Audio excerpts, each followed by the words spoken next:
ഈ പെരുമഴക്കാലത്തും ഉയിരുപൊള്ളിയ വെയിലുകൊണ്ടല്ലേ നമ്മളിങ്ങനെ ചോർന്നൊലിക്കാൻ തുടങ്ങിയത്?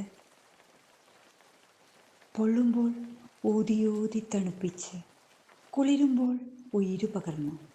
എന്തു ഭംഗിയായിരുന്നു ആ നീലാകാശ ചില്ലകൾ!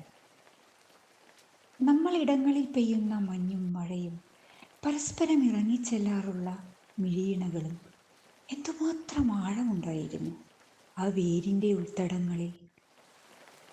മഴയല്ലേ, ഇനി ഇത്തിരി വെയില് വന്നോട്ടേന്ന് കരുതി ഇത്തിരി ഇടം നീട്ടിയതിൽ പടർന്നു കയറിയ നേരം തൊട്ട് വഴുവഴുത്തൊരു വേവലാതിയിൽ നാം ഒരുമിച്ച് കിതയ്ക്കുന്നു. മതി, ഇനിയൊരിക്കലും നമ്മുടെ മഴനൂലിഴകൾക്കിടയിൽ ഒരു വെയിൽ തിരുകി ഊർന്നു വീഴുന്ന മണൽത്തരികൾ പോലെ വിളഞ്ഞു പോവരുത്. ഓരോ പെരുമഴക്കാലങ്ങൾ അണയുമ്പോഴും ഈ ആകാശമര ചുവട്ടിൽ ചേർന്നു നിന്ന് കവിത പോലെ നമുക്കലിഞ്ഞു ചേർന്നിടാം. അല്ലെങ്കിലും നിന്റെ കണ്ണീർ കണത്തിനുള്ളിൽ ഞാൻ എൻ്റെ ഹൃദയം ഒളിപ്പിച്ചത് ഏതു വെയിലിനാണ് നീ കണ്ടെത്താനാവുക? അല്ലെങ്കിലും നിന്റെ കണ്ണീർ കണത്തിനുള്ളിൽ ഞാൻ എൻ്റെ ഹൃദയം ഒളിപ്പിച്ചത് ഏതു വെയിലിനാണ് ഇനി കണ്ടെത്താനാവുക?